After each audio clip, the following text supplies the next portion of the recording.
the City of Bloomington Township to order, and we're going to start with the Pledge of Allegiance. I pledge allegiance to the flag of the United States of America and to the republic for which it stands, one nation, under God, indivisible, with liberty and justice for all. Thank you. Madam Clerk, would you please call the roll? Trustee Matthey, Here. Trustee Bolin, Here. Trustee Motney, Here. Trustee Emig, Here. Trustee Becker, Here. Trustee Carrillo, Here. Trustee Ward, Here. Trustee Crable, Here. Trustee Crumpler, Here. Trustee Milawambwe. Thank you. Here. So we have a quorum. Next on the agenda is our consent agenda. Is there any item on the consent agenda that you would like to see removed? Okay, seeing none. Can I have a motion to approve the consent agenda as presented? I will make the motion to approve the consent agenda as presented. Okay, motion by Trustee Bolin, and it looks like we have a second by Trustee Ward. Madam Clerk, would you please call the roll? Trustee Matthey, Yes. Trustee Bolin, Yes. Trustee Motney, Yes. Trustee Emig, Yes. Trustee Becker, Yes. Trustee Carrillo, Yes. Trustee Ward, Aye. Trustee Crable, Yes. Trustee Crumpler, Yes. Trustee Milawambwe. Yes. Thank you. The consent agenda passes. Next item on the agenda is a draft budget amendment for the town fund for fiscal year FY 2023. And this is a recommendation by the township supervisor that the draft budget amendment be accepted and placed on file for 30-day review period. Township Supervisor Skillroot, do you have any comments you'd like to make prior to a motion or? No? Deb, Okay. you're on mute.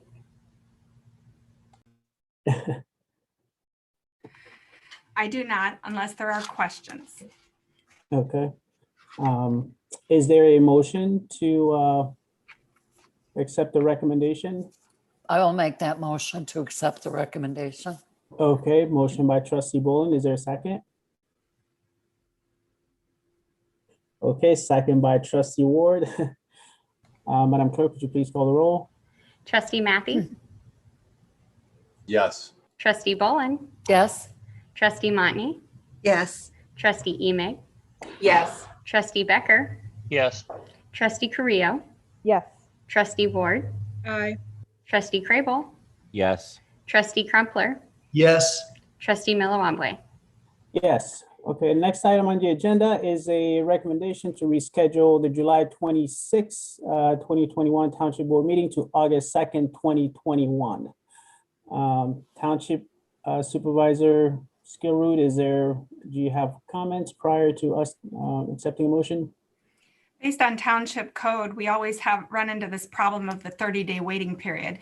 And so we're asking for an extra time period to create that 30-day window that we are required to have. Okay. And so this will have us meeting on a Monday where we typically don't meet, right? So everybody's aware. Is that correct? Are you meeting with the committee of the whole on that date? No, we're not. We're not because it's August 2nd. So that would have been a free Monday. Okay. All right. Sounds good. Is there a motion to accept the recommendation by Township Can I Supervisor? ask a question really quickly? Oh, sure. I just wanted, I don't know if it needs to be the second. You do meet in a regular council meeting on August 9th. So if you wanted to align that, you could actually, if Supervisor Skillroot is okay with that. I don't know if it's too late. Just want to throw that out. Then you would actually align your meetings. Let me look at the calendar, the time frame for the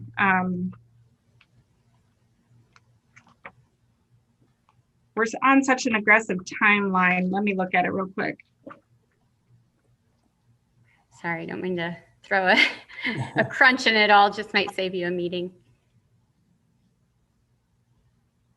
It might be a problem because bids are due on August 16th and they need extra time for that. So we're on a really shortened time frame on this if we're going to be aggressive about it. So I prefer it if we could make it, we can do an online Zoom meeting and try to get through it that way, if that's okay with the board. Sure, well, we can figure it out. But August 2nd for sure. Okay. Okay. So is there a motion? I'll make that motion. Okay. Second, I'll second. Okay, motion by trustee Boland, second by trustee Crable. Madam Clerk, would you please call the roll? Trustee Matthew, Yes. trustee Boland, Yes. trustee Motney, Yes. trustee Emig, Yes. trustee Becker, Yes. trustee Carrillo, Yes. trustee Ward, Aye. trustee Crable, Yes. trustee Crumpler, Yes. trustee Milliwamboy. Yes. Thank you. The item passes. Next item on the agenda is a project services agreement with the Farnsworth Group to provide professional services for parking lot improvement.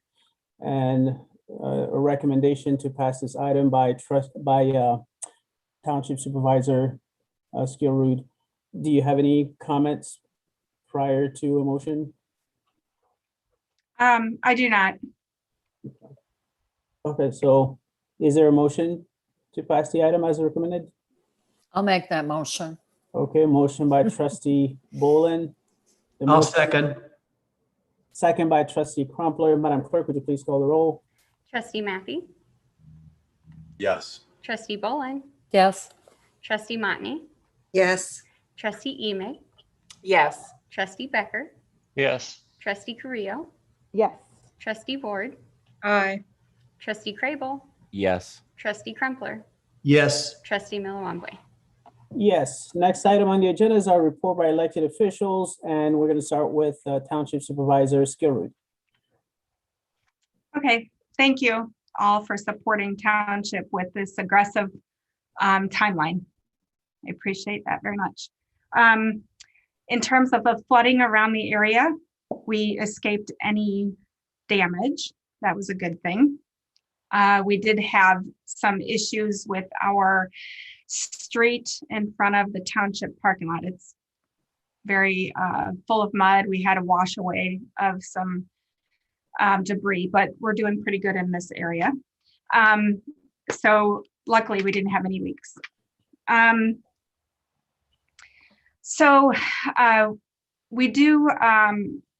We are working with the city regarding variances on the project, hoping that the zoning issues won't be a problem and that the variances won't cause additional delay, but we'll be working with city manager Tim Gleason and the engineering department for that.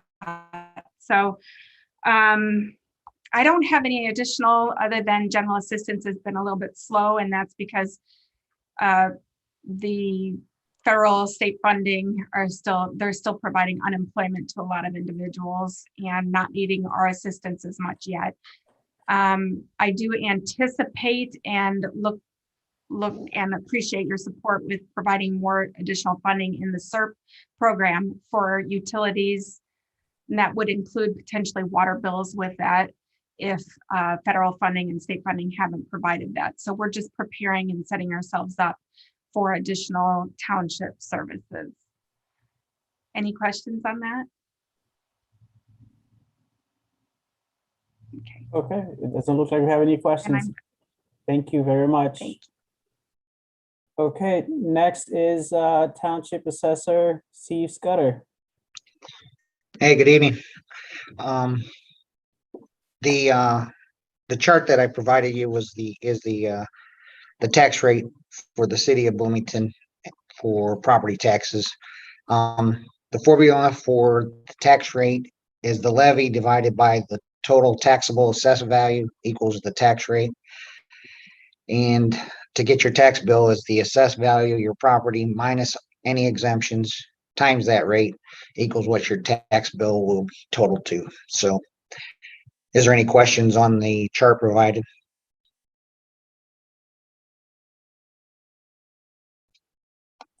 Okay, I see Councilmember Crable. Yeah, thanks, Scott. I just wanted to make sure, or Steve, I'm sorry. I wanted to make sure that I understand the chart. So Bloomington's tax rate is 1.08603. That's in 2018. 2021, 2020 is the far right. Okay, gotcha. So the municipal one is the 1.09, and the total tax rate is all the taxing. Gotcha. And that's in a specific code. Okay. I believe I use the neighborhood around downtown. And then this just compares our individual and aggregate rates with Normal and Genoa and other cities in the area and McLean County. Correct. Okay, I appreciate that.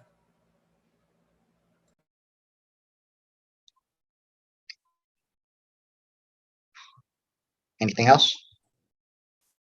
No, I don't see any other questions. Thank you very much. Thank you. Okay. So next, Madam Clerk, do we have any public comments? I did not receive any public comments for this evening. Okay, thank you. So with that, I will entertain a motion to adjourn. I will make the motion to adjourn.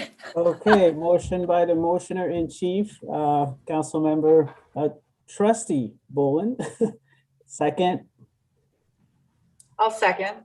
okay, second by Trustee Emig. All those in favor signify by saying aye.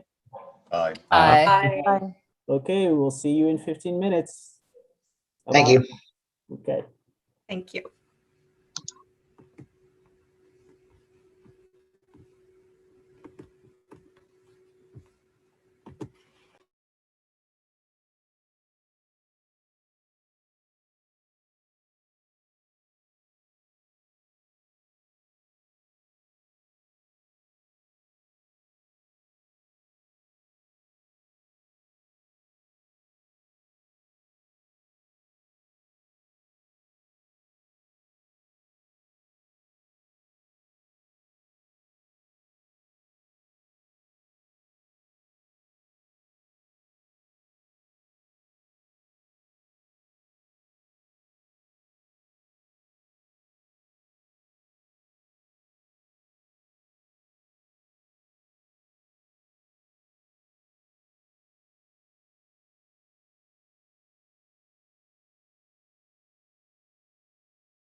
Donna. Can you say something? Hello. Okay. All right. I have my earbuds on, but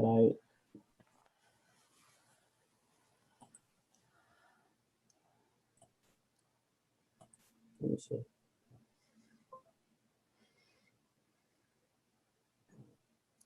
I can hear you fine. Yeah, I'm actually on my, I think my thing is connected to, my earbuds are connected to another laptop.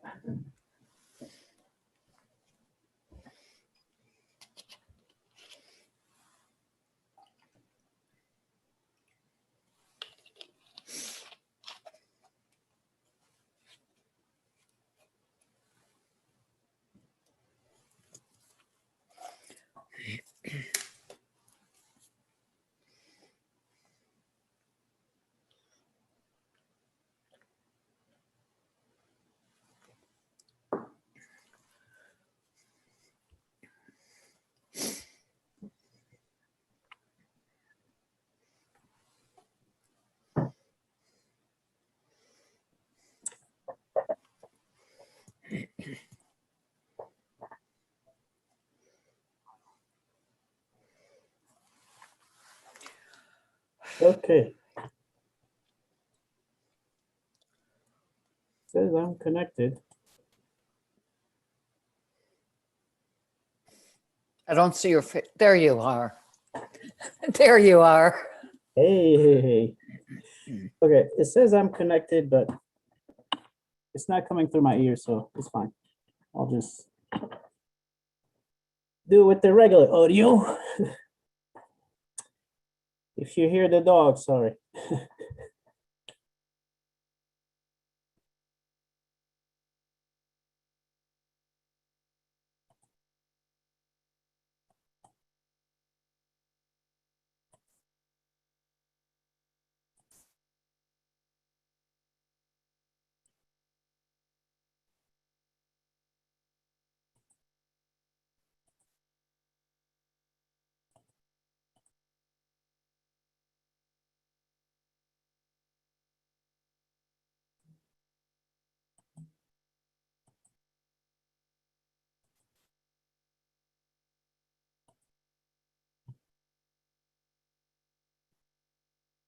Okay. Good evening, everybody. The time is now 6:01, and I'm going to go ahead and call the meeting of the City of Bloomington Council to order. And if everyone could say the Pledge of Allegiance and observe a moment of silence. I pledge allegiance to the flag of the United States of America and to the republic for which it stands, one nation, under God, indivisible, with liberty and justice for all.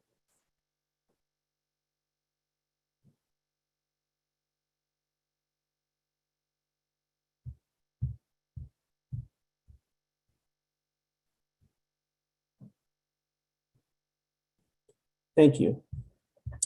Madam Clerk, could you please call the roll? Councilmember Matthew, Here. Councilmember Bolin. Here. Councilmember Montney, Here. Councilmember Becker. Here. Oh, sorry, I missed you, Councilmember Emig. Here. Thank you. Councilmember Carrillo. Councilmember Ward. Here. Councilmember Crable. Here. Councilmember Crumpler. Here. Mayor Miller-Wamboy. Here. Okay, so next item on the agenda is our COVID-19 update by City Manager Gleason. Thank you, Mayor and Council. I do have a couple of updates. The interim county administrator has shared that the county reports 16 new cases. And one of the things of note, and I didn't realize this, but we're at nearly 47% vaccinated, completely vaccinated in McLean County. And that puts us in the top 10 counties for the state of Illinois. So that's actually something to be very proud of as a community. And it's going to be our best defense for this Delta variant that we are very concerned about. It's got quite a bit of attention in the news recently, and feel that there could be a late summer surge. So there is still time to get vaccinated for those residents in the community and in the county. And vaccination site is still up and running, but at a smaller footprint at the arena. So that's all at this time, Mayor. Thank you. Okay. Thank you, City Manager Gleason. Next on our agenda is recognition of appointments. Madam Clerk.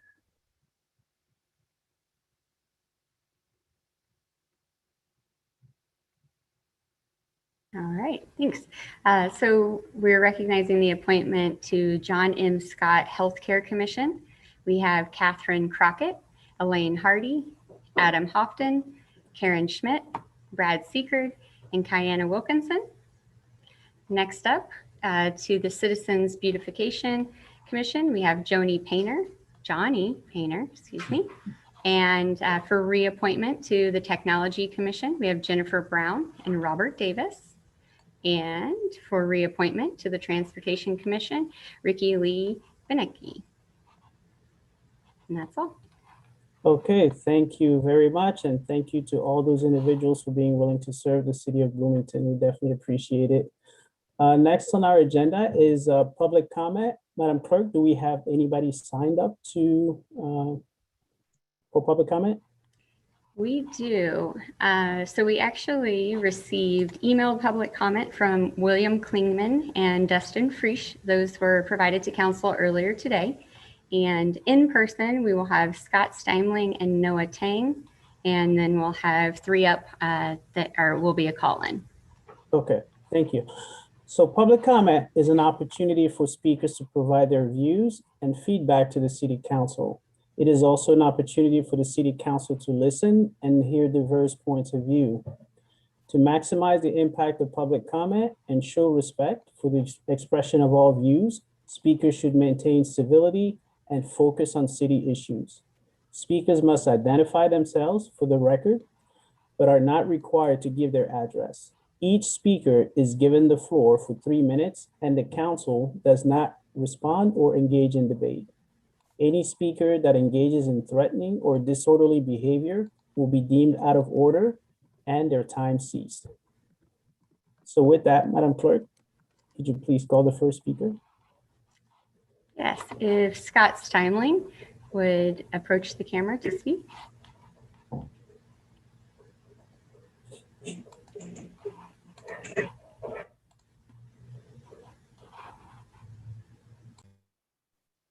Scott Steimling. My concern is the street flooding we had. The last storm that flooded the drains, it was flooded the streets. And I've told the city council, I told him to put another cotton pick and drain beside that drain, and we'll have 8 inches. It still hasn't been done. I'm still waiting. If that would have been done, we probably wouldn't be in this position we're in. And if the city would have kept up the roads, which they have not done. They have money for everything else, but they don't have money to keep up the roads. I've said everything I've got to say, but there were several homes that in front of their house, the street was totally flooded. You could have put a boat down that thing. Thank you. Thank you, Scott. Who's next? Next up, we'll have Noah Tang, who is also in person. Hello, my name is Noah Tang. I live about 2 blocks from City Hall. I'm coming to talk to you guys to tell you that you should pull the item 8F from the consent agenda, at least discuss it. I would argue that you should vote no for item 8F, which is the consideration and action on the resolution to commit to financial support and administration of funds to construct the Hamilton Road connection. I strongly believe that if we do not have the $9.5 million to construct this road, we do not have the recurring funds to pay for this road. One of the main complaints that many Bloomington residents do have are the streets. And if we are going to be building new streets to address a very small concern about State Farm employees for 30 minutes in a day, I feel like that would not be financially responsible. I also believe that we need to focus most of our efforts and City Council developing and redeveloping our infrastructure on the city core, looking at infill development and making sure that we have the most bang for our buck. So that is all I have to say. Thank you. Okay. Thank you, Noah. Who's next?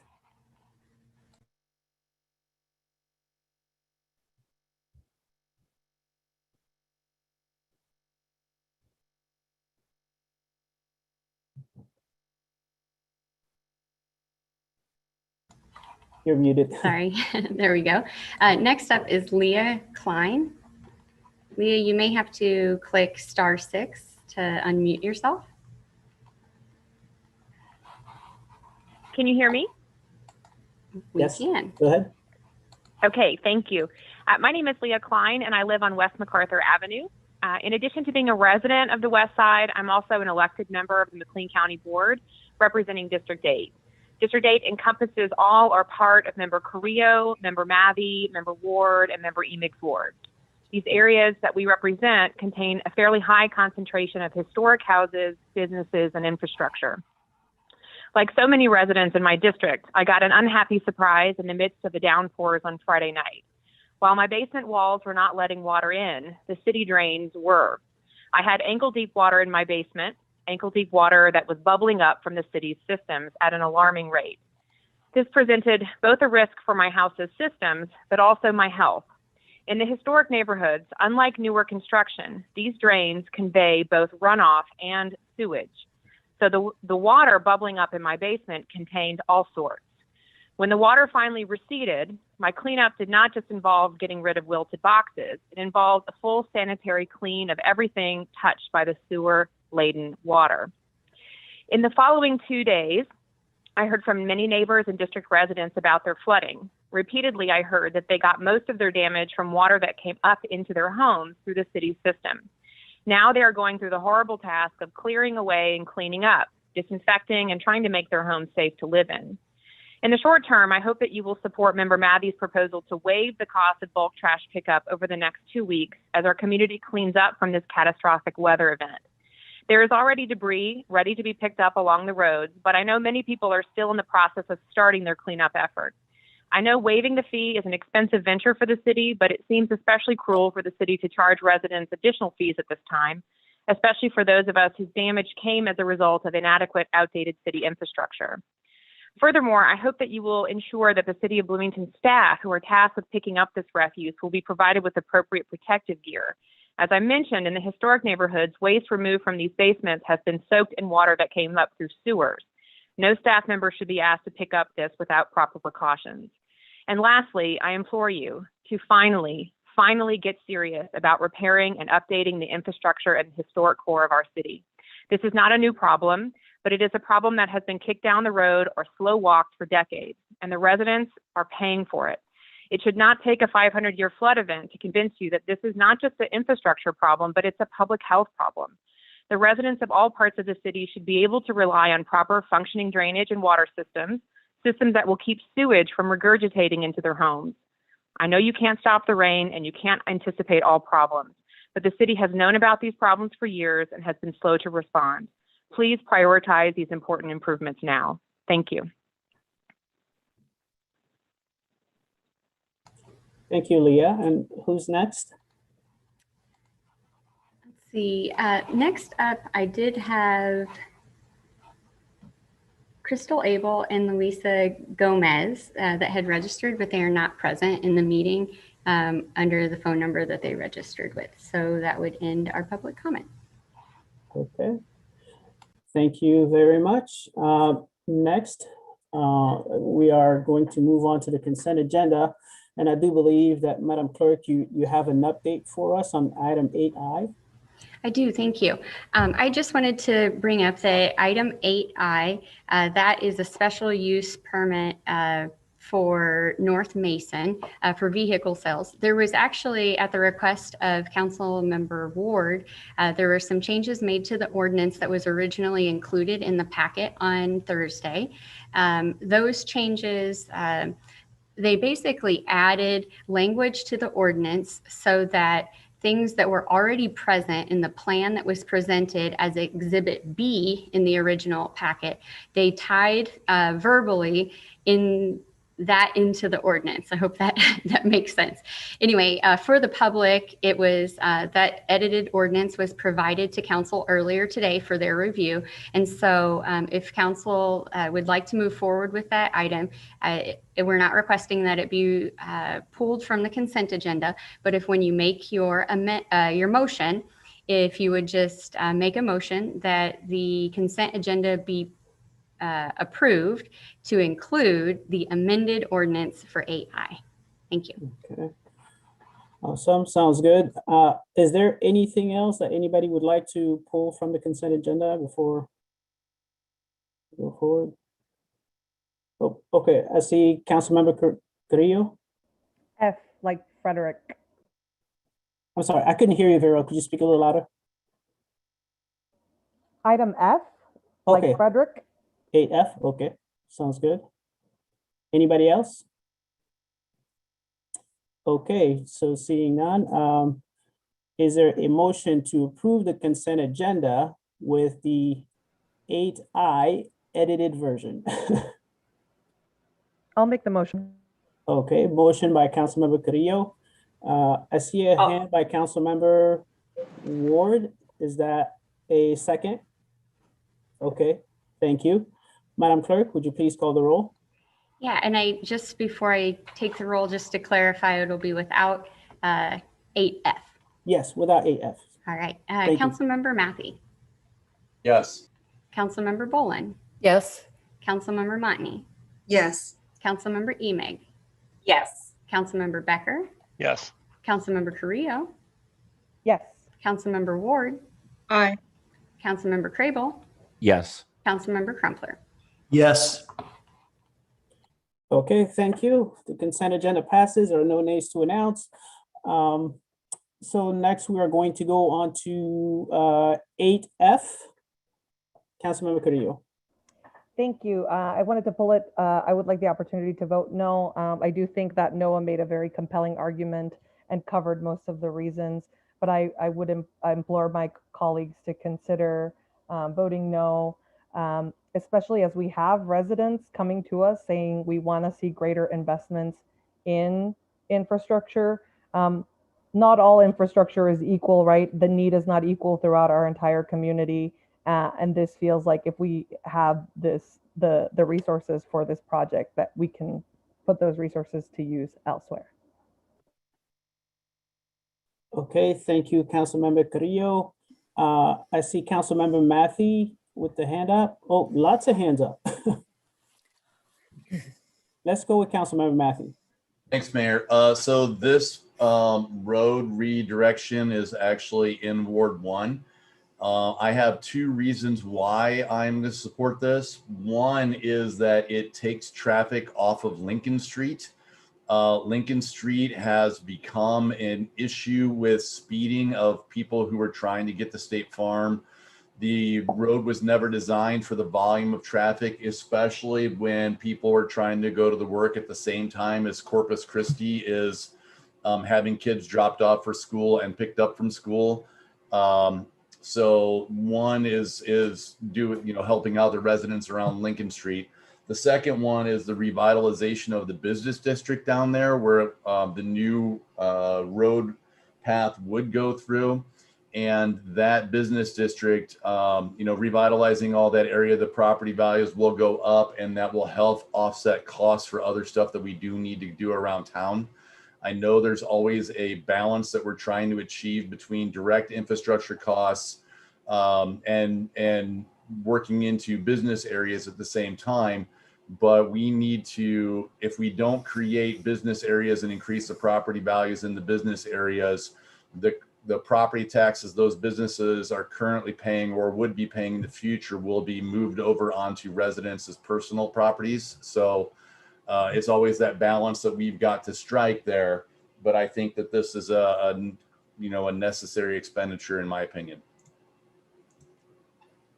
Okay, thank you, Councilmember Matthey.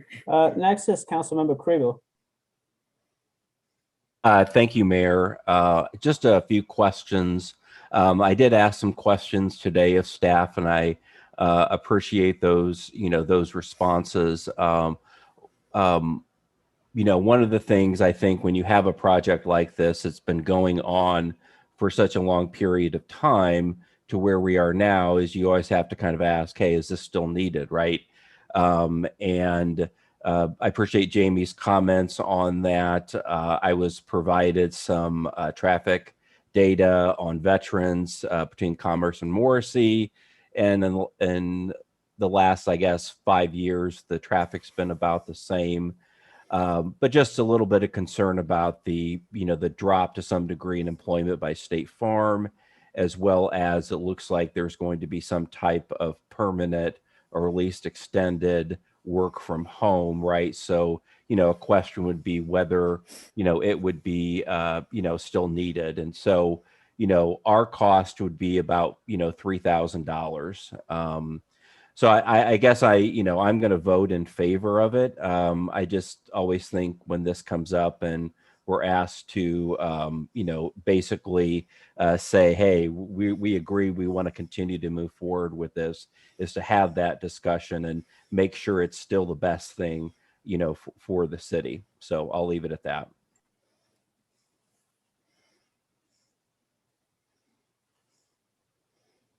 Sorry, muted. Councilmember Crumpler. Yes, just a couple of quick comments. I agree with Jamie's points as well. And, in looking at this, it looks like this has been on the agenda, in various agendas since 2017. And looking at this, it seems to me that there was the railroad asked the city to do a study, of the worthwhileness, for lack of a better term, on this. And it just seems to me that the city has done its due diligence. And it looks like, from my perspective, this is something that's good for that area, for the reasons that have been stated, and I plan to vote in favor of it. So thank you. Thank you. Councilmember Emig. Thank you. I just have a question of clarification. What happens if we don't get the RAISE grant or the railroad approval? I know some of it is indicating that we're willing to invest in the project in order for it to get processed. And apologies for not getting this question to staff earlier. It's been kind of busy in my own very flooded house. But if you could give me some indication of what happens if. Well, City Manager Gleason, could you address this question and maybe add anything else that you might want to add?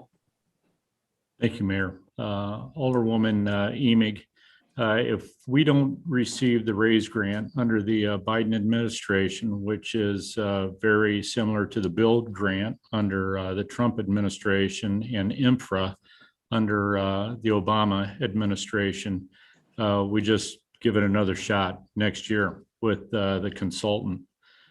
This has been decades in the making. And while to some this might appear to be a State Farm exclusive type of project, it actually is much more than that. This is something that Connect Transit very much supports. It will increase their routes and passage in that part of our community. It's connectivity to the east side of the community.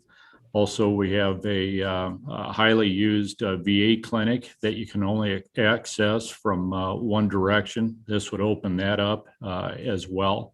And it's an opportunity. The relationship with the railroad was one that in years past, we had not completed that portion. And that relationship and agreement is nearly complete at this point. But the simple answer to Alderwoman Emig's question is if we do not receive federal funding, then this is tabled and we're working on it for next year. Thank you. That's really a helpful overview. And as others have said, it's a good opportunity to balance. Of course, we want to focus on infill in our city core and at West Side, and we have a lot of future conversations now about revisiting infrastructure. So I am somewhat reluctantly voting yes for this, only because I agree that as things have shifted, it's important to revisit, and I want to ensure that we are developing those parts of our community across the board. But I know that folks have been working hard on this on one-way strips, and it does make us a lot of sense for a lot of the reasons named. So I appreciate the time you're taking on this topic. Thanks. Thank you. Councilmember Bolin. Yeah, I appreciate everything that Tim said and Alderman Matthey, specifically the Connect Transit connection, because Ward 2 does not have any bus service. And Ryan Whitehouse promised me that he was going to work very hard to get the funding, support for that funding, so we could get Connect Transit into Ward 2. And like City Manager Gleason said, it's not just about State Farm.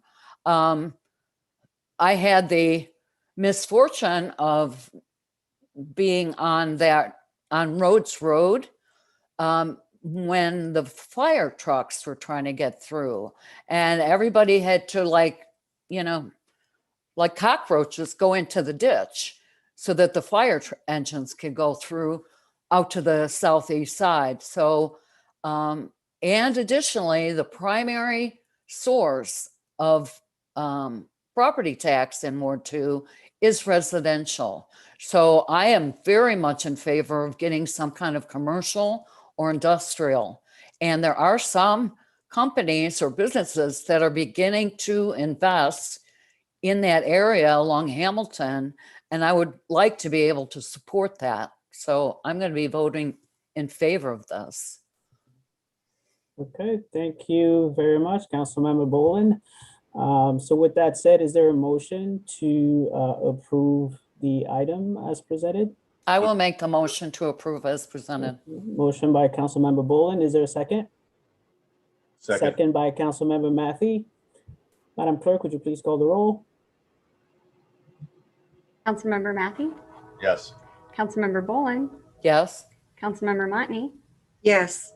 Councilmember Emig, Yes. Councilmember Becker, Yes. Councilmember Carrillo, No. Councilmember Ward, Aye. Councilmember Crampler, Yes. Councilmember Crumpler. Yes. Okay, the item passes and there is one nay to announce. Madam Clerk, will you please announce the nay? Councilmember Carrillo. Okay, thank you very much. Next item on the agenda is our regular agenda, consideration and action on repealing ordinance 2020-18. And I'm going to turn it over to City Manager Gleason. Thank you, Mayor and Council. We have been operating under an emergency ordinance for several months now, and as we see an end, not entirely, but you see most municipalities throughout the state are asking their council to end the emergency ordinance that many communities have been operating under. That's going to be our ask this evening, but also with that, we see some opportunities to change some of our code. I know council's been prepped by Corporation Counsel Jeff Jurgens, but we see an opportunity for that to be adopted as well as part of this potential motion. And I'm going to turn the floor over to Corporation Counsel Jeff Jurgens to walk through, for the community's sake, some of those changes that we're proposing. Jeff? Thank you, City Manager. As the City Manager said, it's been about 15 months ago, a little over 15 months ago, that the City Council approved the emergency ordinance in response to the pandemic. And that ordinance has allowed us certain flexibility in terms of operations and helping the city to cut some bureaucratic red tape. For example, it streamlined the outdoor dining approvals. It allowed us to address various license and payment issues and allowed the city operations to continue with disruption. A lot of it was internal focused. With the state entering into phase 5 and the decrease in transmissions, we are now recommending repeal of the ordinance. But as the city manager said, we are also recommending the adoption of a companion ordinance that will allow certain functions to be streamlined and that implements other best practices. Just a couple of examples. Our city code currently has provisions that allow outdoor dining. Under COVID and the emergency ordinance, we adopted streamlined provisions, and if approved, this companion ordinance will allow the city manager the authority to issue an executive order to allow those streamlined provisions to allow the continuation of outdoor dining, which has been very popular within the city. It also does certain things with regards to updating provisions with regard to administration, verifying that the city manager's office is now over at the government center instead of City Hall, clarifies so that there's no dispute that the city manager can issue orders related to internal operations, and specifically, if any health and safety issues come up in the future, will allow the city manager to act quickly in terms of addressing any internal operational issues with city staff. So, for example, there could be an order that comes out requiring city staff to follow the CDC guidance on face coverings or other issues like that. Would be happy to answer any questions, but that's kind of the high level overview.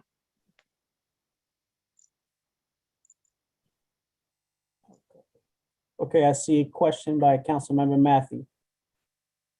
So this is a topic that is adjacent to what we're doing now and maybe a modification for the future. Jeff, I emailed you and you gave me some ideas going forward. What I had said is I wanted to know if there was a way to make it easier for people to participate virtually if they were traveling for work. Our old methodology was you had to wait until we were into the meeting, and then the mayor had to do a vote to see if everybody was okay with somebody to participate virtually. And that in light of what we've done in the last 15 minutes, that just seems kind of silly as a procedure going forward. Jeff told me that as a future meeting, if everybody's kind of on board, and we'll do maybe a whip around later on ideas, but that we could change that procedure to say that unless somebody objects, it's just assumed that everybody's good with it for the future to just streamline that virtual participation. So Jeff, I would like you to bring that back to us at some point in the future, or at least bring an idea to council to talk about for a future meeting. Otherwise, I am good with the other provisions that we've outlined here. I appreciate anything we can do to streamline operations and get government out of the way of what people are trying to do in our economy. So thank you.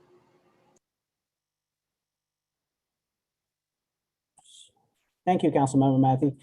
Councilmember Crable, question. Thank you, Mayor.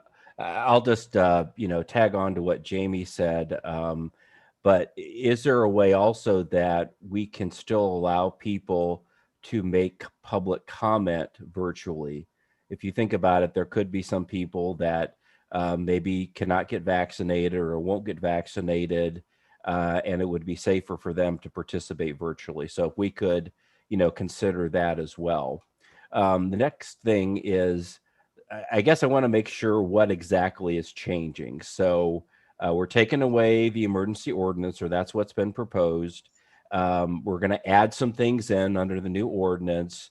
I know on the water shutoffs, we're going to wait till the end of July, and then we're going to, allow people to enter into payment arrangements, but they have to start paying it back. Besides that, what changes tomorrow? What if we approve this? Well, yeah, so great question. So first of all, the repeal is not going to be effective until the end of June, so July 1. And at that time, the emergency ordinance, all the orders, all the powers go away that were enacted under that emergency ordinance. So the prime example there that you raised was the utility shutoff moratorium that's been enacted by the council. This companion ordinance keeps that alive through the month of July and allows the city manager to enact repayment terms. And as long as somebody's, in good standing on a repayment agreement, their utilities are not going to be shut off and they're not going to be charged penalties. And if the council wants to do something different than that, then we've got the month of July to enact something different. But that's at least kind of the stopgap scenario to get us through that. The other things, there's really not going to be a lot of changes that we anticipate because the ordinance allows the city manager to continue the outdoor dining as is. The ordinance allows the mayor to continue the curbside liquor delivery and to go as allowed by state law. So that's going to continue as is, at least until we get more permanent updates considered in front of the city code. So some of the businesses shouldn't really see any changes. And staffing at, internal operations have been gearing back up. And so, really, we're not going to see a whole lot of changes there either. And I think we've got everything in place so that there is kind of a smooth transition from operating under the emergency ordinance to not having that umbrella anymore. One of the things that we did when we first passed the emergency ordinance was to create kinds of, clear lines of succession. If the city manager was going to be gone, the deputy city manager would sit in and so on. We did add a provision in this ordinance.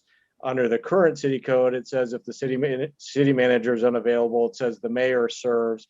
We did add a provision saying the mayor could designate the deputy city manager. Again, that's unless the council, appoints somebody else by resolution. So we tried to think of all of the different scenarios, and we really foresee a pretty smooth transition from operating under the current emergency ordinance. Great, thank you, Jeff. My next focus is on, our questions are about the water payment or repayment issue. And I apologize, I didn't ask this before the meeting, but some questions I guess would be, how much is the total back owed as of now? What is the average amount people owe, and how many people, are behind? Any ideas on that, even just rough estimates? And I understand this wasn't asked before the meeting, so if you don't have those numbers, that's perfectly fine. I do not have those current numbers. I don't either, Alderman Crable, but maybe the finance director would be able to speak to that under his portion here in a little bit. And Okay. if we don't have it, we'll get it. Okay. And so, one of the things that has been mentioned in previous meetings is to potentially waive any amounts that are owed, just because, we're going to start to see more evictions, more foreclosures, and this is just an added burden. And if we have money that we're getting from the federal government for purposes, we wouldn't be getting this money other than for the pandemic, we should consider spending some of the art money, I think, on waiving those things that are back owed. And maybe that's something we can consider and discuss in one of our July meetings. So with that, I'll stop. Thank you.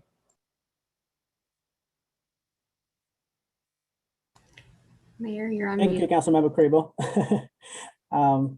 Next, we have Councilmember Becker. Just a quick procedural question for Jeff. We changed the other ordinance through Leslie's work today. Could we make a motion to add the provisions that Jamie mentioned on remote attendance and remote public comment and just be done with it rather than delaying, or do we have to delay? No, that's a good question. And my recommendation to Councilmember Matthew was that we wait because I want to look at some of those provisions that some other communities have done. And that's going to be kind of a different massage of that policy. So my recommendation is it's best to get that back in front of you so you can actually see all the details of that. rather than amending it on the fly or even trying to put it together today. So you can is the short answer, but it shouldn't be hard to put together, and that's something we can bring back fairly quickly. Thank you. Thank you. Last but not least, Councilmember Ward. Thank you. I would just say that I strongly support several of the things that have been brought up. Particularly with the remote access, not just for council members, but for the public. I think making public comment accessible by remotely makes it more accessible, frankly, to people who have a hard time getting to council meetings. And then I would also just simply say that I would strongly support us revisiting forgiving the utility bills, especially given the events of the last few days in terms of the flooding. There are a lot of people who are hurting right now, and this just the flooding adds salt to that wound. So I think that I'd really like to see us revisit that soon.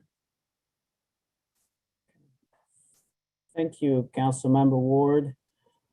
And last and very, very last, Councilmember Bolin.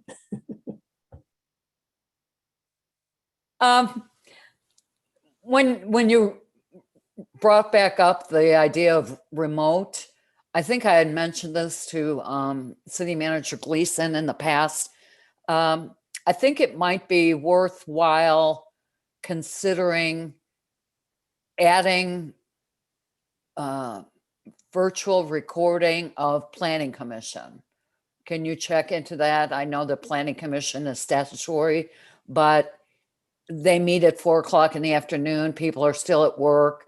And a lot of those topics are very important, and people find out kind of too late after the fact. So I'd like you to add that, not necessarily for the next meeting or whatever, but if you could look into that.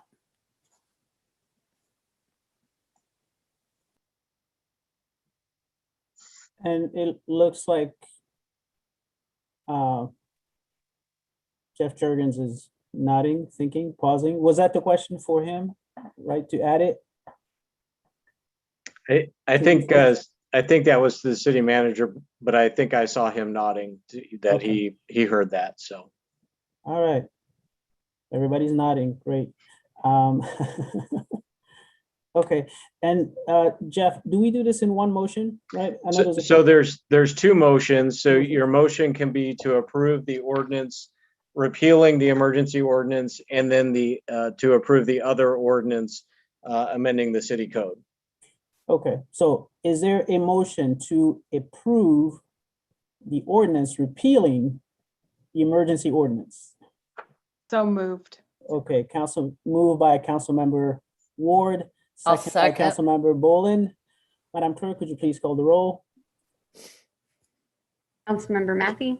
Yes. Councilmember Bolin? Yes. Councilmember Motney? Yes. Councilmember Emig? Yes. Councilmember Becker? Yes.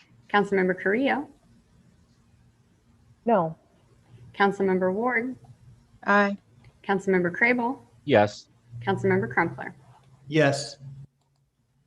Okay, the motion passes and there is one nay to announce. Madam Clerk? Councilmember Carrillo? Thank you. Now, can I have a motion approving the changes to the code? I will make that motion. Okay. Motion by Councilmember Bolin. Is there a second? Second by Councilmember Becker. Madam Clerk, could you please call the roll? Councilmember Matthey? Yes. Councilmember Bolin? Yes. Councilmember Motney? Yes. Councilmember Emig? Yes. Councilmember Becker? Yes. Councilmember Carrillo? Yes. Councilmember Ward? Aye. Councilmember Crable? Yes. Councilmember Crumpler? Yes. Okay, thank you. The item passes. There are no nays to announce.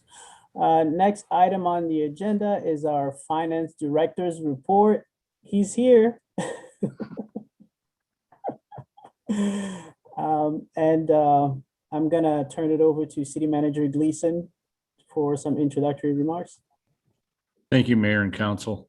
We continue to trend well. So I think I would phrase this as cautiously optimistic, how the community has supported itself. And we've seen the numbers over the past several months, but it does not take much to upset that. And Scott's going to provide the June Finance Director's report. But Scott, not putting you on the spot, if you possibly have a response to the last agenda item, maybe kick it off that way and then transition into your monthly report. Thanks. City Manager Gleason. We have some statistics. One issue we're currently confronted with is that with the utility billing conversion that we went through in March, we kind of had a reset of our past due. Everything was really reset to current. So we're now just kind of approaching that 60-day threshold where our accounts would be considered in shut-off status. But when we went into the pandemic, we started gathering some stats, and we looked at prior years too. So just as some context, on average in 2019, we would send out 1,250 shut-off notices per month.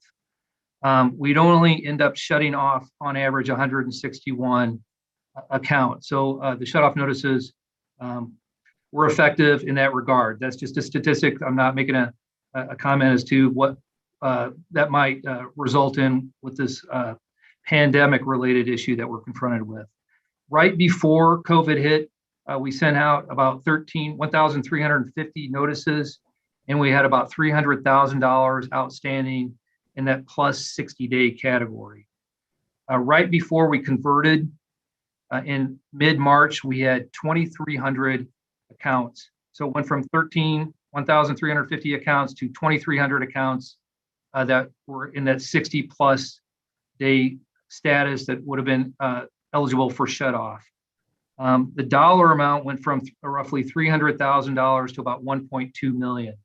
When I checked last week, that 60-day category was a little north of 1.3 million right now. So it is kind of leveled off somewhat. But it's 1.3 million versus pre-COVID was 300,000, and the number 1,350 versus somewhere around 2,300 accounts.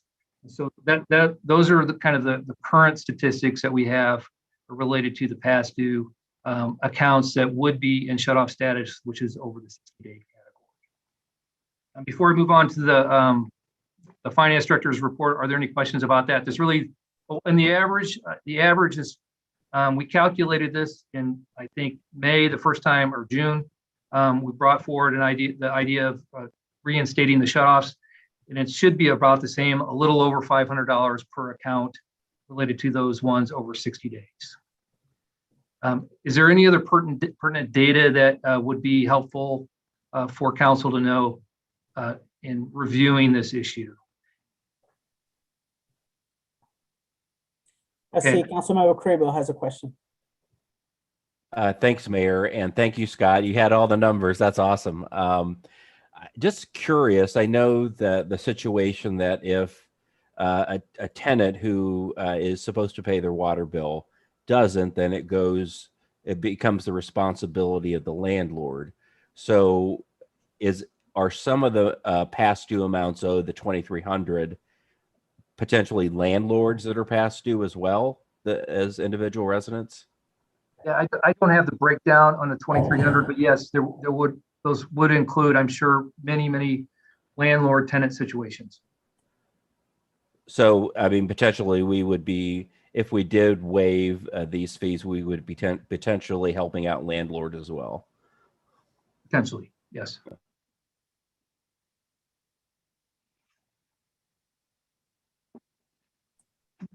Okay, Councilmember Monty. Hi, Scott.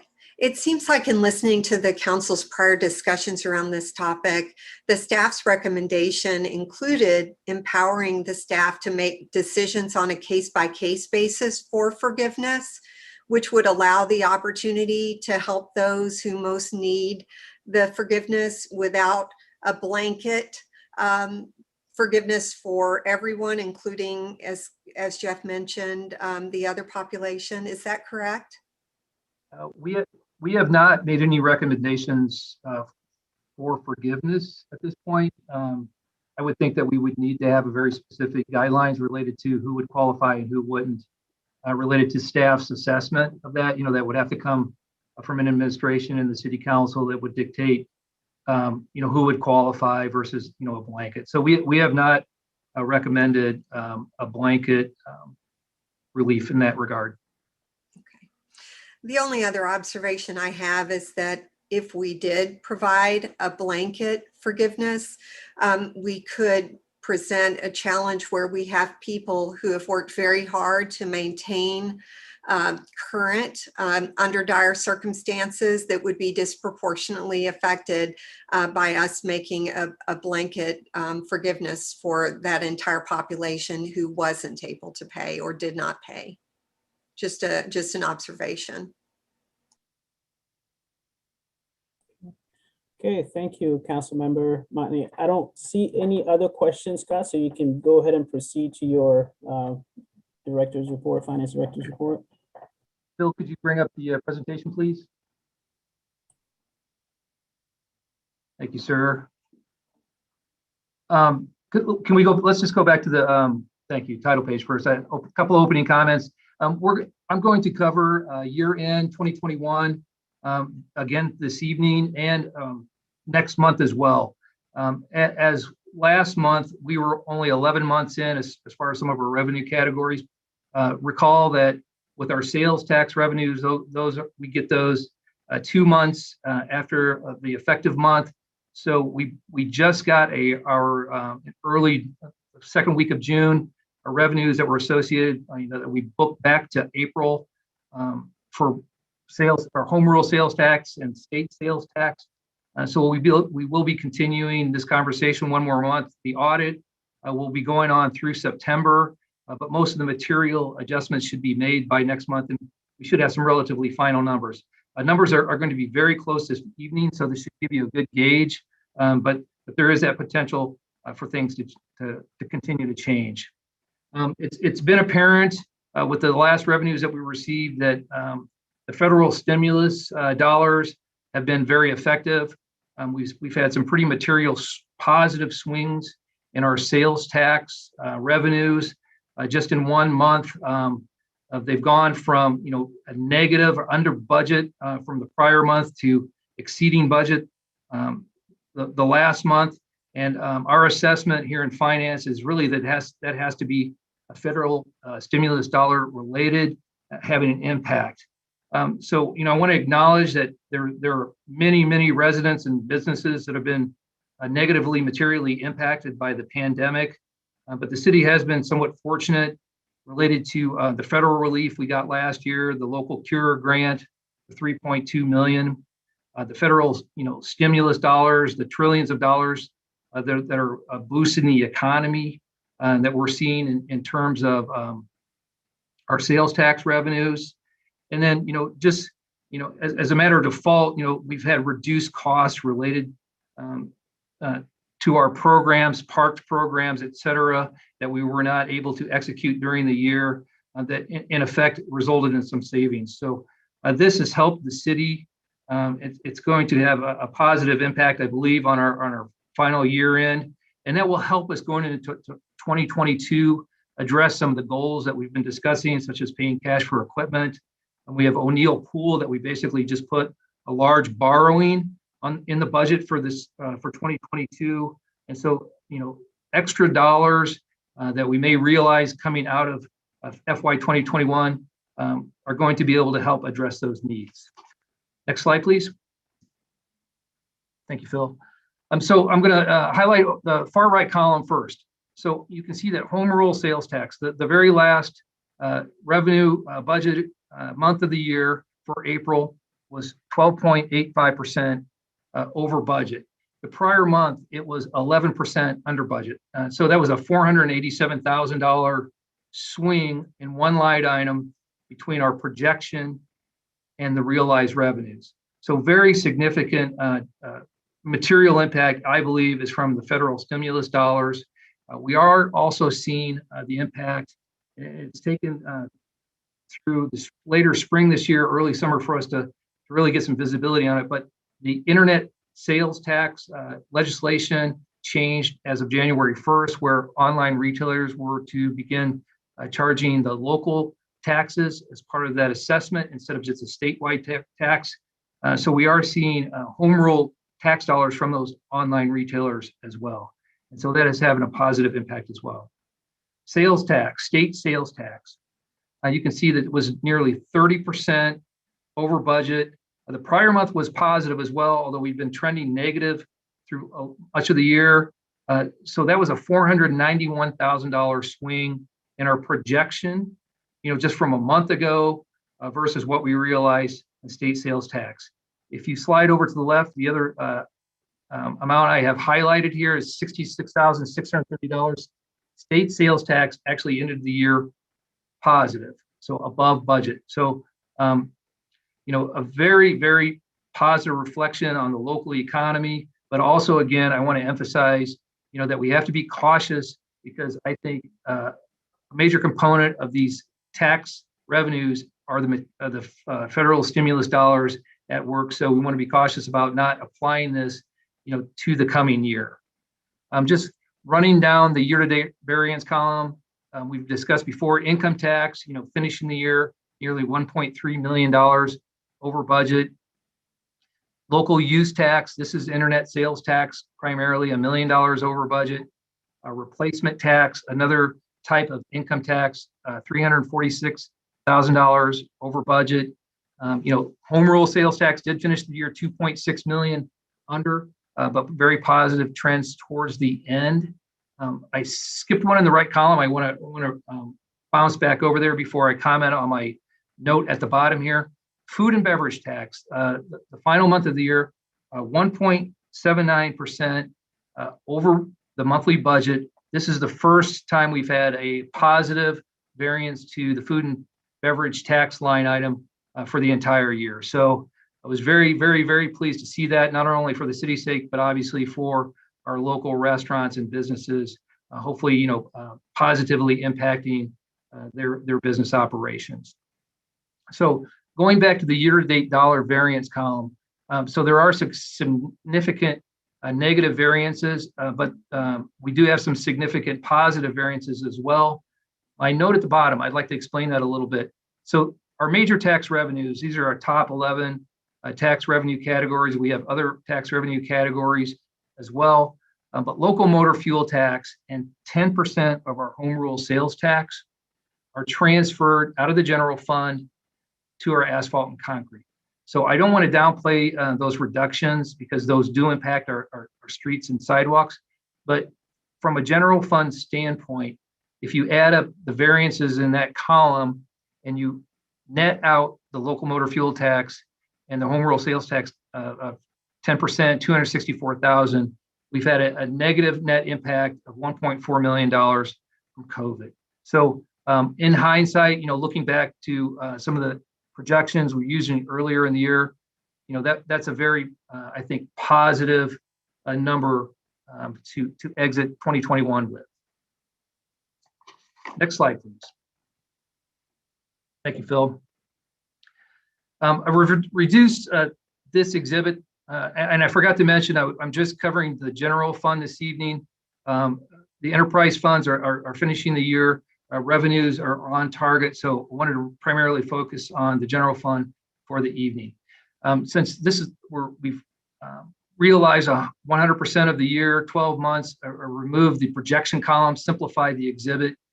But I want to highlight basically the variance to budget column and kind of give a high level view of how the general fund finish the year. And we're going to have another slide, another exhibit after this that kind of outlines it in more like general terms.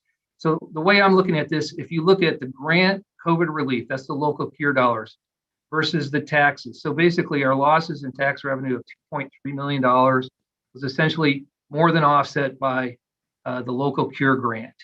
And then the remaining miscellaneous revenues, of approximately $2.5 million loss. That's offset by our reduction in expenses in the expenditure section of the exhibit. So reductions in salaries, and a lot of these were related to vacancies, but many of them related to COVID, related seasonal program closures for parks. Contractuals way down. You can see at parks, I'm on the expenditure line, contractuals, COVID, parks and rec, under budget by $890,000. A lot of that was BCPA, but a lot of their rec programs. Professional development, so that not a lot of training occurred during the year, just to reduce, travel, et cetera. Commodities, parks and rec, $416,000 under budget for the year. And then fortunately, we just had some reductions in other commodities line items, salt, fuel, electricity has been trending down for the last 2 years. So, we're going to look at the budget for 2022. We may have some savings in the budget for 2022 going forward. So again, the miscellaneous revenues, the $2.5 million loss, which is driven primarily by the charges for services revenue line at $2.07 million, which is primarily parks. And it has a lot of other stuff in it, but a lot of it's parks and other fees, was offset by the reduction in expenditures. And then in the other expenditure line, we had savings with economic rebates. So that's actually an item we don't really like to see. That means our the agreements we have in place, our retailers did not make their benchmarks, so we saved money in rebates there. But the ambulance insurance adjustments, I've talked about this. This is a program that Chief Moore got us into, the Ground Emergency Medical Transport, federal, state. It's a supplemental Medicaid program. We have realized significant, I'm going to call them savings, because essentially we bill out a normal ambulance run and then we adjust based on the Medicaid rules or criteria related to those runs. And we've always had significant write-downs of our insurance. And this year, there's been a $1.3 million adjustment, positive adjustment to that. We have to share some of those revenues with the Department of Health and Family Services. But the dollar amounts that we've been having to share have been significantly lower than our projection. So a very, very positive result for the year for that line item. So at this point in time, we've incorporated, we've reclassified our equipment expenditures from the lease to paying cash.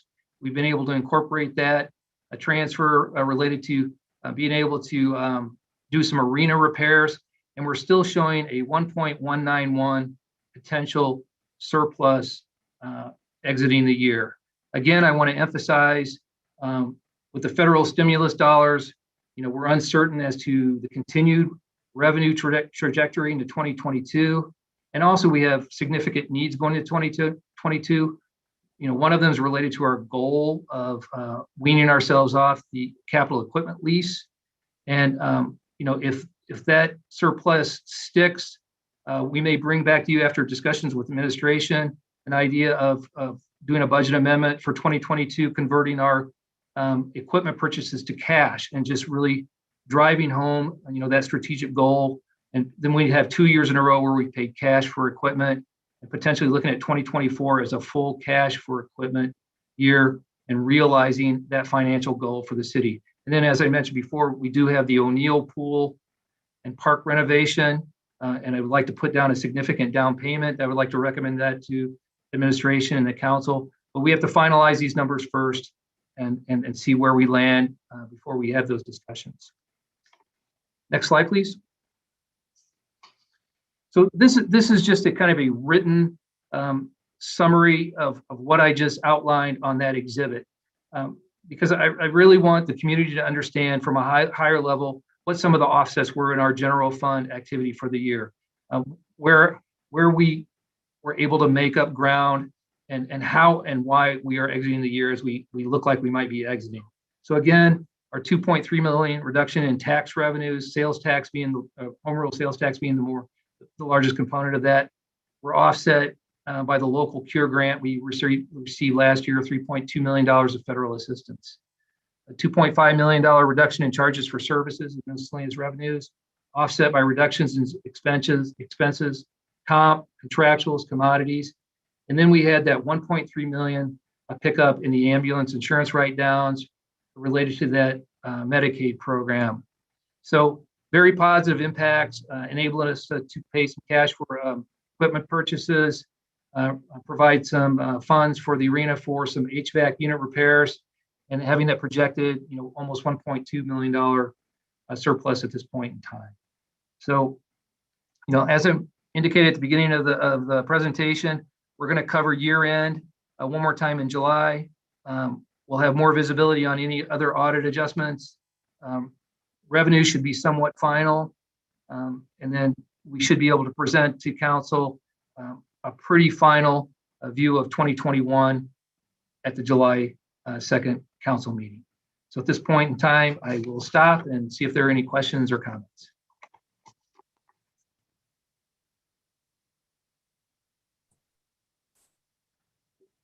Oh, Scott, it looks like everything you said was crystal clear because I don't see any questions.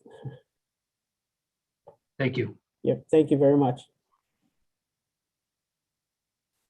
Okay, next item on the agenda is our city manager's discussion. City Manager Gleason.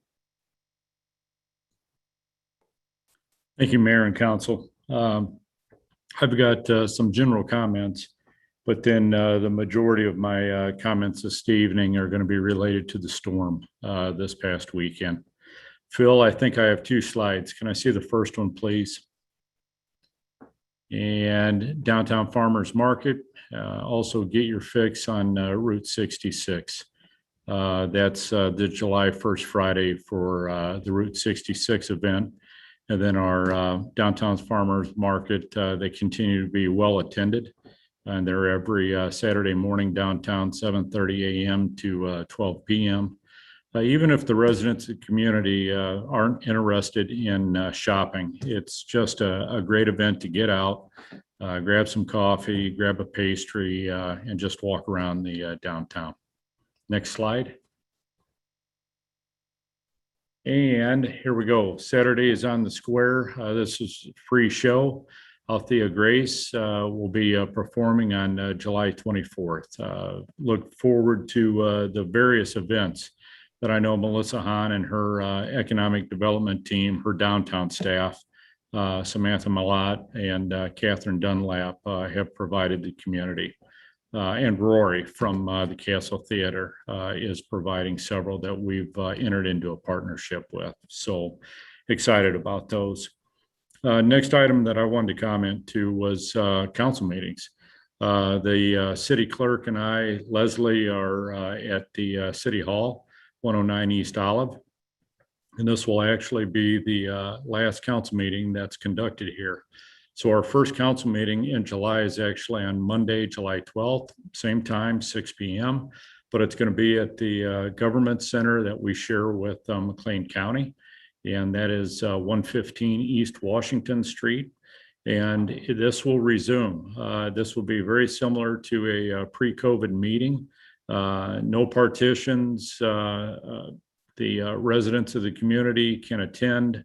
We'll have hand sanitizer, that kind of stuff, and we'll have seats that are distanced if a person chooses to. But this really is very similar to a pre-COVID council meeting, except for in a new location. And this has been a part of trying to occupy that space, that we're a co-tenant with the county.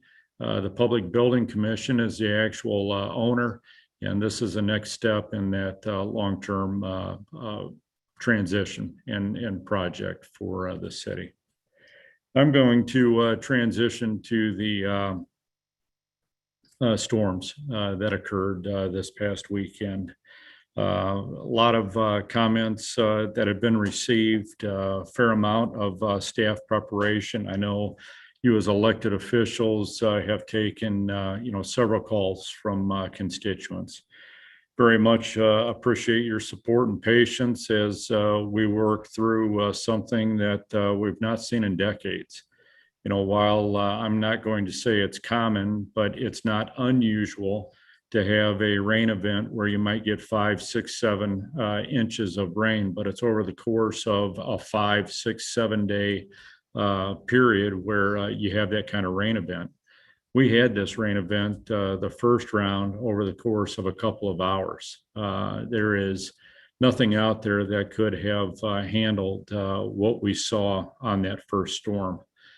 And then we found that city crews were getting out, trying to assess the damage in between the storms. And then we had the second event on Saturday afternoon that brought down tremendous amount of rainfall, again, in a very short period of time.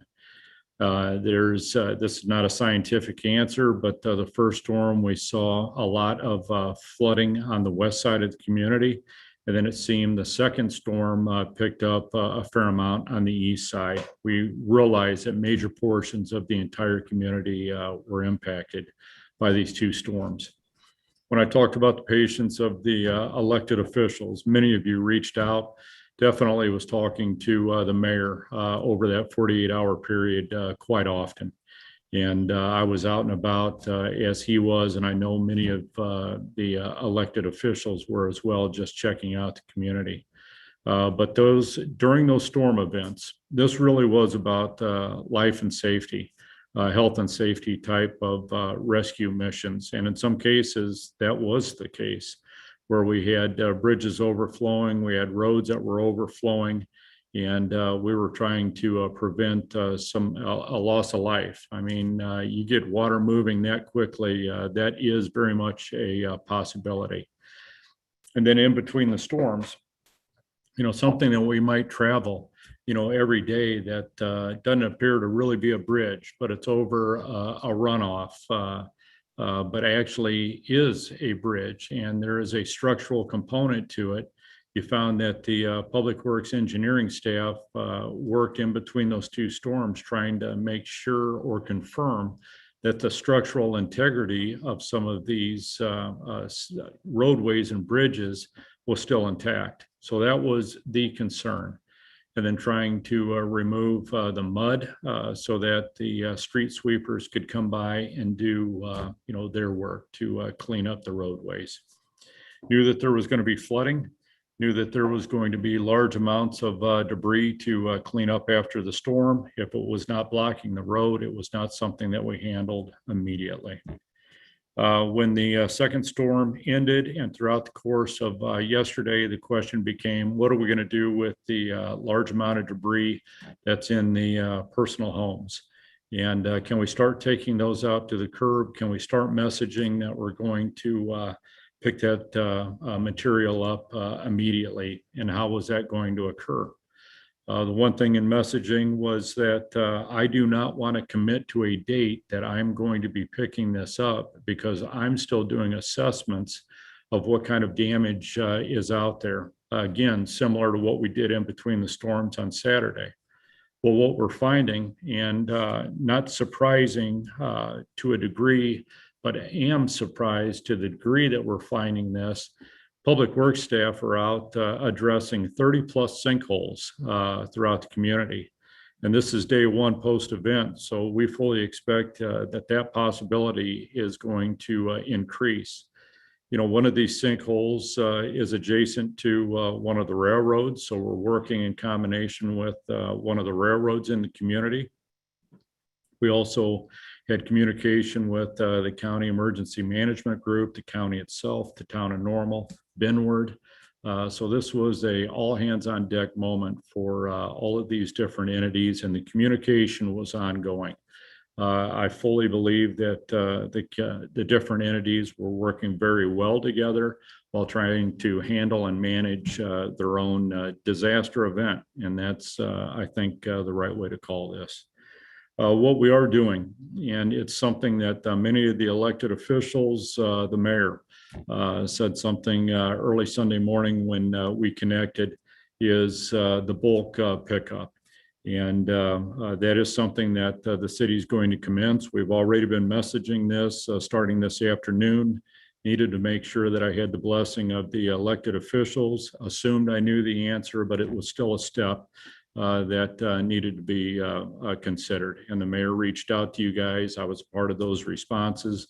So felt comfortable that we were going to message and do this pickup as a special bulk pickup event for free of charge. It's the right thing to do by the community. It's the direction, the leadership of the council that they gave me.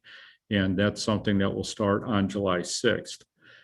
So that is Tuesday, July 6th. We have the 4th on Sunday. It's a city holiday on Monday, the 5th, but also that gives us a week to continue assessing what the damage is. Now, while I do not expect to shift from that start date of picking up the bulk waste from the private residences, we could. If we get so overwhelmed with some of the damage assessment and we have to devote public works staff to that over the bulk waste pickup, that's something that we will definitely message. But at this point, we see that the start date is going to be Tuesday, July 6th. That also gives us time to create a map, much like we do for any other bulk waste pickup, showing the different parts of the community when we're going to be in your neighborhood, and we're going to do our best to keep up with that messaging. We're very fortunate. You talk about being thrown right into the frying pan. Our new communications manager, Catherine Murphy, was. And she did an excellent job. And, we'll also assess what our response as staff was to this event. Not just the communication piece, but also the employees that were out on scene. I was out quite a bit. Again, as I know many of you were, I don't even know the young man's name, but I'm down at the Bloomington Municipal Credit Union, which is by the Township building on Sunday morning. So it would have been the corner of Gridley and East Jackson. He's out with a shovel, moving that dirt, working his way to the storm grate to clean that out for us. I'm sure he didn't have a clue who I was, but rolled down the window and gave him a thumbs up for helping our city crews that are definitely overwhelmed. So I know that there might be comments under the aldermanic comments and the mayor's comments, but I think what I really wanted to communicate is we have a plan. We're working that plan. That plan could change, and if it does change, we will communicate that. But this was a disaster type of storm, and health and safety was the first priority. We're in damage assessment now. That will continue. And then we're going to be rolling into the cleanup phase. Again, no cost to the resident. That's something that the council very much, and I'm talking to the community more so, that's something that the council very much supported, and that will kick off, if nothing changes, Tuesday, July 6th. And we plan on that being a 2, possibly a 3-week event to get everything cleaned up for the residents. Definitely more to come, but that's what I can report at this point. Thank you very much. Mayor? Okay. Well, thank you, City Manager Gleason, for providing this update with a great level of detail. I know a number of folks in the community were waiting to find out what is staff's assessment of what's going on, and we do look forward to further assessment from the staff. I want to thank all of you, the staff, who worked very hard during these last couple of days, and I'm sure will continue to work even harder over the next couple of weeks as we continue to clean up. This, again, like you said, was an unprecedented event. And I have the perspective of having been in other places where we would be talking about loss of life in a situation like this. So in that sense, I think we're pretty fortunate in Bloomington that many of our systems worked better than they would in other places. Now, I do recognize that, and it's unfortunate that some residents have suffered quite a bit of damage from the storm. And I want to thank the council for being thoughtful and responding in terms of assisting with the cleanup and waiving the fee, the bulk waste fee, so that we do not add an additional burden to what residents have already suffered. So with that said, I'm going to go ahead and move on to council members' discussion. Okay, so I see Councilmember Matthew. Thanks, Mayor. Yeah, big thanks to all the public works staff. I know a lot of those guys worked 24 hours or more straight trying to take care of and spot check and move from place to place, trying to deal with the worst of what was going on. The unfortunate truth is that Ward 1 is one of the areas in the city where we still have combined sewer and stormwater. And so I probably talked to 75 residents at this point, and I haven't even got through my entire list of people to call back yet. So I apologize to anybody I haven't got to yet. I will as soon as I can. But I really want us to go back and revisit that plan for separating stormwater from sewer. And if we could do that for our August committee of the whole. I know I had asked if we could revisit that plan and talk about it again last year. Things got busy and a little crazy with COVID, but yes, this is a 500-year event for stormwater, but unfortunately, this is a kind of a common occurrence for a bunch of the residents in the south and central portions of the city where we have the combined sewers and stormwater. So, if we could please make this a priority to get this presentation done and revisit that plan and look at it for August, I'd appreciate that. On a positive note, the one positive thing that I had for the weekend is that for some reason the sun came out at 5 p.m. and Pride Fest happened in downtown Bloomington, and even people that I know their houses flooded over the course of Friday to Saturday still came out and celebrated, and it was an amazing event. And so thank you to Jan at the bistro and all the volunteers that she corralled together, everybody that pulled that event off. At least there was one bright spot for the weekend with all the rest of the mess that happened. So thanks.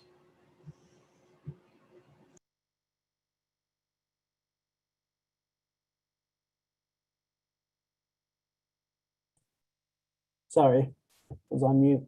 Councilmember Enoch. Thank you, Mayor. I just want to reiterate the thanks too. I know that the staff in Public Works were incredibly responsive and communicative, and I too was roaming around town, and so many neighbors were helping and supporting each other.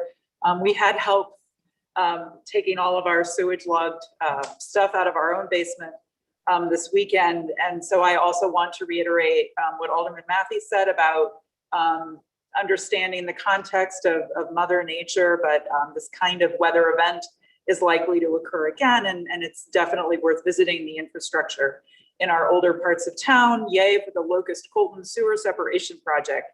And finally, I just want to also thank Prairie Pride Coalition for having a big role in planning and executing Pride Fest this weekend. And it was really beautiful to see the sun come out after such a hard weekend.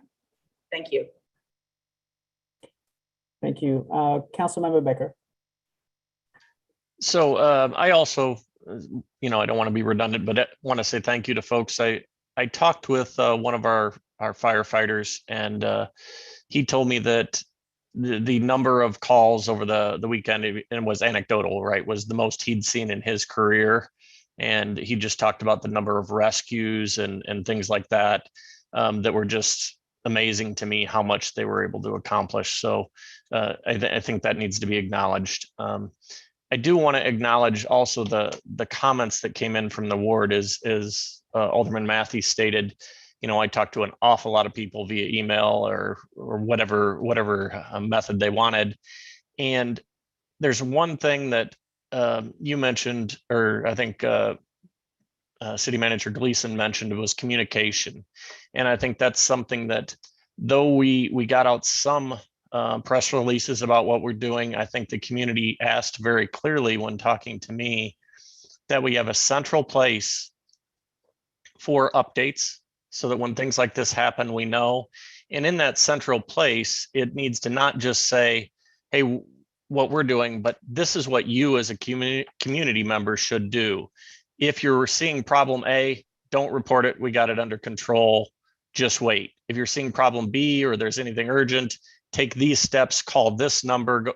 They wanted more specific instructions as to how they could respond than I think they had at that moment. So I think that's something we should really look at, because people will rally if they have the right leadership and the right information in front of them. So if we can find a little more information for them, I think that would be great. The next piece of this that they did come in huge volume, we'll shift off the storms for a second, was the bulk waste collection. I've had an uncountable number of comments on that lately, where everyone is very, very concerned with our future vote on that. I have yet to find one person that was in favor of it, of reducing the collections. And I've even had multiple people reach out to say that they were, okay with paying in some situations even more. So I think they're encouraging us very much to find a different way to approach that financial challenge. So that's what I'm seeing. And that's all for now. Okay, thank you. Councilmember Montney. Hi, briefly, just want to also thank the Public Works employees for the work this weekend. I had a compliment on one who met with a resident on Saturday, and she was really grateful for the sensitivity and the good ideas that the employee shared with her. So I appreciate that. And also thanks to the people of Bloomington for helping each other over this weekend. There were some wonderful stories of neighbors helping neighbors, and that's a testament to this community that we live in. I did also receive a lot of questions, as did I think many of us, about the proposed changes to the solid waste. And I just want to suggest we consider withdrawing this item from the agenda on July 12th. I think this pause would also allow our public works staff to focus their time and attention to serving the needs of our residents as a result of the storm that they've been impacted by over these few days. I'd also like to ask if it's possible, when we have a PowerPoint presentation during our meetings, if that PowerPoint presentation could be made available to the public in some way that would be easy for them to find. And it may be out there and I just couldn't find it as a part of the meeting packets or minutes. I think that many of the residents in my ward felt a bit blindsided by this and were asking where they could go and read about the specifics. And I found myself challenged to be able to point them to the right place in the minutes, in the agendas, in order to see the recommendations specifically. I want to thank you again all for the incredible efforts these last few days. Thank you, Councilmember Montney. Next, we have Councilmember Ward. Yeah, I'd like to echo some of the things that have already been said, both in terms of Thanksgiving for our emergency crews, work crews, all of those who have been trying to help people clean up, but also, neighbors who have been helping neighbors. And specifically in Ward 7, I would say that I've been really impressed with the people on West Monroe who have made such an effort to reach out to one another and look out for one another. And so I want to give a shout out to them. And I would just simply add that I think that the conversation around solid waste, particularly leaf cleanup and that sort of thing, can't be divorced from our conversation about infrastructure. I think those are systems and they're all connected. And the flooding of the last couple of days really highlights that for me. Thank you, Councilmember Ward. Councilmember Carrillo. I'm not going to take up a ton of time. Just want to thank our staff so much for all the work that they have been doing. And I do think that, again, if we are expressing that we care and we feel for our residents who are in trouble, particularly folks who were not doing well before flooding and now may not have, may have to incur huge expenses to make their homes habitable again, that anything that we can do to take a burden off of them, like a water forgiveness program, to me would be more than adequate. I also, I'm curious about whether we can, make a purpose to use our website to share information for folks who maybe are in situations where their homes are still not habitable. What resources can they tap into? Or, I know we have posted about the COVID relief funds that we've made available, but any other funds that folks could maybe look into if they've incurred just major expenses over the last couple of days. That would be helpful. And then happy Pride, everyone. Pride was great. Fun as always. That's it. Thank you, Councilmember Carrillo. Next, we have Councilmember Bolin. Yeah, I would just like to thank the city staff for all the work that was done and, repeat everything that everyone else said. But I also want to address a few, I guess, practical things. We're supposed to put the leaves and brush and all grass. Don't blow grass out into the street. Make sure your leaves stay on the parkway because that clogs the sewer drains. So that will also aggravate when there's flooding on the street. And then also I notice with calls and emails and even on Facebook, there are a lot of people that are not very informed about our solid waste and bulk waste process and program. And when we do begin to talk about it in the future, I would like to get some of the clarification and facts out there so that the community has a better understanding of what actually is provided. So thank you. Thank you. And last but not least, Councilmember Crumpler. Oh, yeah, thank you. Just to echo all the appreciation that's been expressed so far, particularly it was my understanding that our firefighters and emergency services folks rescued people in cars. I think somebody or several people in an elevator, and even some family businesses. So I just am so appreciative to have that group of first responders working for us. Like several other people who've spoken this evening, I have been inundated this past week by phone calls, emails, texts, instant messages on Facebook by residents in Ward 9 who are really concerned about the solid waste proposal. I have 100% of those who've reached out to me have expressed being opposed to it. And so I'm really concerned, and I know that Director Kothe and his staff worked really hard, and this whole conversation began before I was even elected. And I still am very concerned about whether this is the right proposal for us. And I look forward to some serious conversations about possibly other ways to manage this deficit that we're currently facing. Thank you. Okay, thank you very much. This concludes our council members' discussion. Thank you all very much for your comments. We are going to move on to the next item on the agenda, which is our executive session. So I'd like to ask for a motion to enter into executive session. I'll make that motion. Okay, motion by Councilmember Emig, second by what looks like Councilmember Ward. Madam Clerk, would you please call the roll? Thanks, Mayor. And just to clarify, we'll be entering executive session under Section 2 of C12 of 5 ILCS for claims of 120 for claim settlement. Yes. Councilmember coming Maffey. Yes. Councilmember Bolin. Yes. Councilmember Motney. Yes. Councilmember Emig.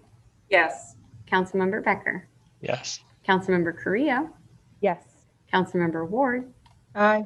Councilmember Crable. Yes. Councilmember Crumpler. Yes. Okay, thank you. Council is entering executive session per section 2 of C12 of 5 ILCS 120 to discuss a claim settlement.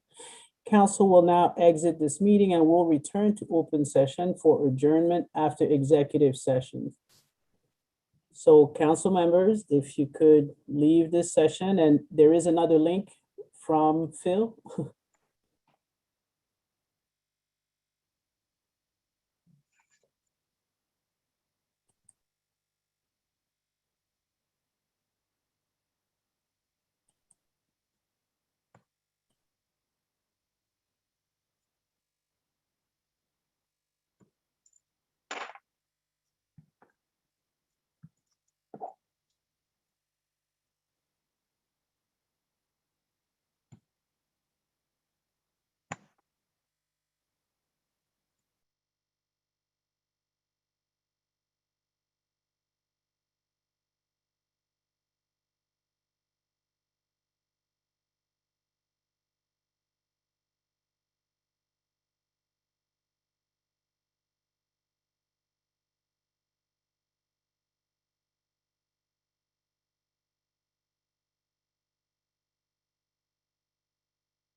Mayor, when you're ready, we'll just need a motion to come back into open session, and then we can have a motion to adjourn.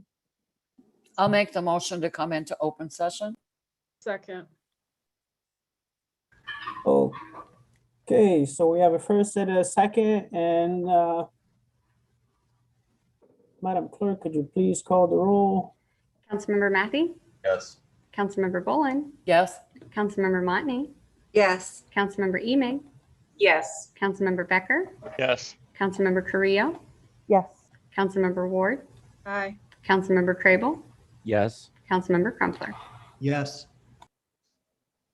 Okay, is there a motion to adjourn? So moved. Okay. Want to Second. beat, want to beat Okay, you, Donna? all right, not all at once. All those in favor, signify by saying aye. Aye. Aye. Okay, see you all later.